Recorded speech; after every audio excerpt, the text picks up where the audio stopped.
Welcome to the Deep Dive. We're here to cut through the noise and get to what's really shaping things. Today, we're plunging into the pretty turbulent waters of modern business. We're talking about this incredible mix, rapid tech like AI, shifts in what customers expect, and all those external economic and geopolitical pressures that just keep coming. The real question isn't just if businesses can survive this, but how they actually turn all this disruption into real opportunity.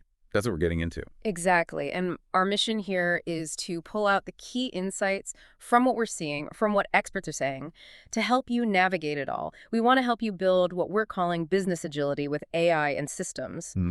Basically, the ability to quickly sense what's happening, respond, adapt, using smart automation, and really solid, flexible operational frameworks. So we'll explore the new ways people are starting businesses, this big shift towards experiences over just products, and yeah, the critical need for resilient leadership and supply chains in, well, what feels like a pretty chaotic world right now. Okay, let's dig into that first point then. The AI-powered entrepreneurship boom, we've all seen those headlines, right? AI making it easier than ever to start a business. It almost sounds futuristic, but it's happening now. So how exactly is AI changing the game for people wanting to start their own thing, and what's it doing to the cost of entry? Yeah, it's fascinating because the game has fundamentally shifted, exactly like you said. It used to be you needed deep coding skills, maybe, or significant capital to get off the ground. Now, the focus is much more on leveraging systems, on automation. We're seeing people set up these initial AI agents, think of them like little autonomous programs, handling tasks, customer service queries, data analysis, even drafting marketing copy. And doing that lets businesses scale smarter, grow significantly right from the start. It, fundamentally lowers that barrier. You could have a solo founder competing with much larger teams because they've automated what used to need a lot of human input.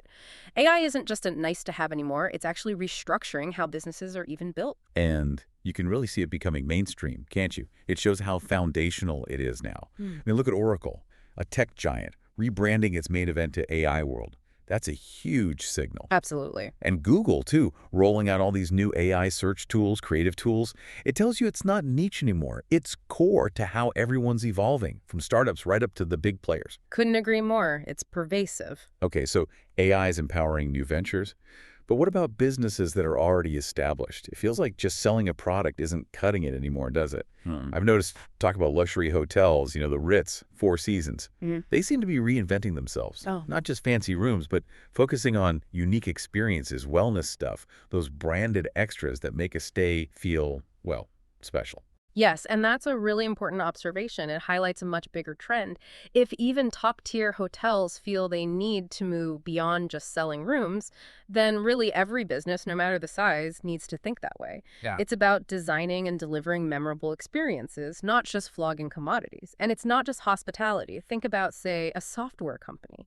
They aren't just selling the software anymore. They're selling the onboarding experience, the support experience, maybe the community around the tool. Right, the whole package. Exactly. And the crucial thing to grasp is that consistent, high-quality experiences don't just happen by accident. They're achieved through well-defined, repeatable business systems. And I don't just mean rigid rules. I mean standardized processes, workflows, integrated tech, things that ensure every time a customer interacts with you, it hits a certain quality level. Without those robust systems, consistency is almost impossible. That's a really strong point about systems driving the experience. But let me push back a bit. For a smaller business, maybe one without a huge R&D budget or in an industry that isn't obviously experiential, how realistic is it to completely reinvent what they offer as an experience? Yeah, that's a fair question. But it's less about grand, expensive gestures and more about being intentional. Look, even a small local bakery can focus on the experience of picking up fresh bread. The smell when you walk in, the friendly greeting, the way it's packaged, maybe a simple loyalty program that feels personal. It's about mapping out those customer touch points, every single one, and asking, how can we make this interaction consistent, maybe even delightful and memorable? And that's where simple documented systems come in. They ensure every team member delivers that same quality every time. It doesn't need to be complicated. Okay, that makes a lot more sense. Thinking about the touch points. Now let's shift gears a bit. Let's talk about the leaders, the people running these businesses. I've heard quite a few executives admit, maybe off the record, that they feel pretty unprepared for what some are calling this perfect storm, where you've got geopolitical risks like the U.S.-China tariff situation, plus supply chain shocks like we saw during the pandemic, and this constant rapid AI disruption, all hitting at once and sort of amplifying each other. It sounds like a massive headache. It absolutely is. A massive headache is putting it mildly, and it fundamentally changes what effective leadership even means today. Traditional leadership often focused on control, on predictability. That model, it's just outdated in this kind of environment. Real leadership now is much more about adaptability. And crucially, it's about implementing those robust systems we talked about, but systems that allow for quick pivots, for resilience. It's not just about reacting when something hits. It's about building an organization that can almost anticipate change and reconfigure itself proactively. And speaking of those external pressures that really demand that adaptability, we just saw another big one recently. The end of that U.S.-China tariff truce. That's not just about immediate cost increases, is it? It introduces a whole new wave of strategic uncertainty for businesses trying to plan, trying to navigate global markets. Another layer on that storm. Precisely. And this is where things get really interesting, especially for smaller businesses. Small businesses, if they're smart about it, can actually gain a real competitive edge here by having well-documented systems and critically flexible supply chains. Think about maybe a small craft coffee roaster.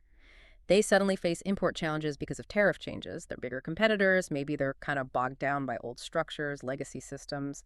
They might struggle to react quickly.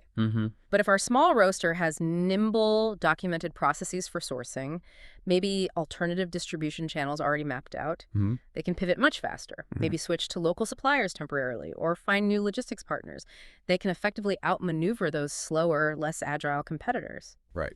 Turning a problem into an advantage. Exactly. It really highlights how that combination of empowered people, adaptable systems, and using automation strategically, that's what's crucial for businesses to stay genuinely agile, to actually thrive, turning what looks like chaos and disruption into real, tangible opportunity. You keep mentioning robust systems, but isn't there a danger, especially in such a chaotic world, that systems become too rigid, that they actually end up hindering the adaptability you're talking about? How do you get that balance right between structure and flexibility? That's a vital question. And the key is designing adaptive systems, not just rigid ones. Big difference. It means building in feedback loops from the start. It means maybe decentralizing some decision-making, empowering people closer to the action. And it absolutely means regularly reviewing and refining your processes, not setting them in stone. You need a framework that allows for quick experiments, for learning fast, rather than just a fixed rule book. Think of it less like a concrete building and more like a modular structure, something you can reconfigure when needed. Okay, adaptive systems, not just rigid ones. That makes sense. So if we try and pull this all together, what we're saying is that success today, in this really unpredictable environment, it demands a few key things. Strategic engagement with AI is one. A deliberate shift towards designing compelling experiences, not just selling stuff, is another. And underpinning it all is the need for these foundational, adaptable, resilient systems that can bend when things get tough, but not break. Absolutely. Which brings us to, I think, the crucial question for you, the listener. Given that AI is clearly mainstream now, it's not going away, and given that adaptability built on robust systems is absolutely paramount, how will you not just tweak or optimize what you're already doing, but fundamentally rethink the very core of what your business offers and how you lead it to ensure you have that long-term agility and can achieve sustained growth in the future?